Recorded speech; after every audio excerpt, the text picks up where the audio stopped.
آتنا في دار دنيانا حسن آتنا في دار حقبانا حسن آتنا في دار حقبانا حسن آتنا في دار حقبانا حسن এই যুবতী মা বোন কয়দিন আর দুনিয়ায় বাসবা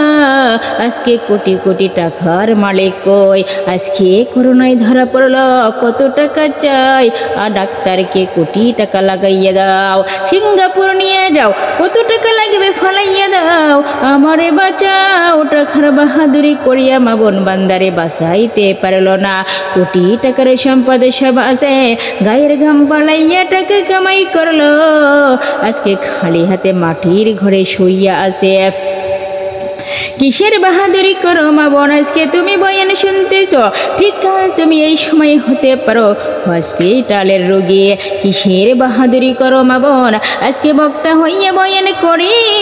এতগুলো মানুষ বয়ান শুনতেছে এই ভাবসাব কতক্ষণ আজরাইল যেদিন আমারই নিয়ে যাবে সব বক্তার ভাব শেষ হয়ে যাবে আমার রক্তের সন্তান বেলের দিয়ে জামা কাপড়গুলো খুলে খুলে ফেলবে সবার বেলায় 5টা কাপড় লাগবে কে ডাক্তার কে শ্রোতা কে বক্তা কে শ্রোতা ভেদে ভেদে নাই বক্তার এত সম্মান একটা কাপড় বাড়াইয়া দেবে না সবার বেলায় 5টা কাপড় যেদিন কাপড়ে প্যাকেট হইয়া যাবে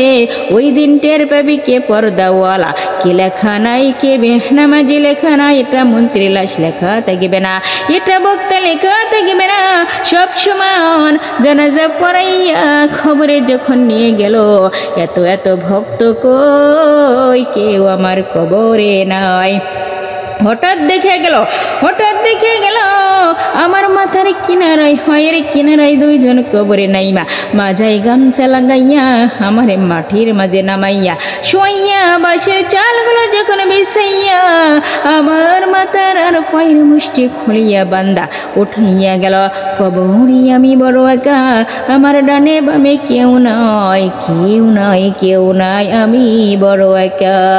ওই কবরে অন্ধকারে কেমনে থাকে মামা আমায় তুমি একলা ঘরে রাইখা যাইও না আমায় তুমি একলা ঘরে রাইখা যাইও না ওই কবরে অন্ধকারে কেমনে থাকে মামা আমায় তুমি একলা ঘরে রাইখা যাইও না আমায় তুমি একলা ঘরে রাইখা যাইও না কলা পাতা বিছাইয়া মাটি দিবি চাপাইয়া আপন ঘরে সবাই গেল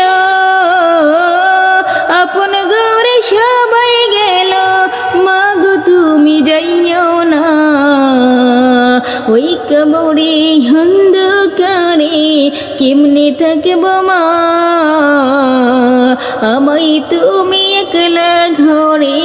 রাইখা যাইও না আমায় তুমি একলা ঘরে রাইখা যাইও না মা যে আমার বড়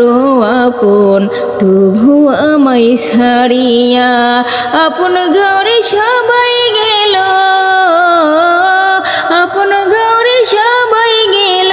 মাগো তুমি যাইও না ওই কবরে অন্ধকারে কেমনে থাকব মা আমায় তুমি একলা ঘরে রাইখা যাইও না আমায় তুমি একলা ঘরে রাইখা যাইও না।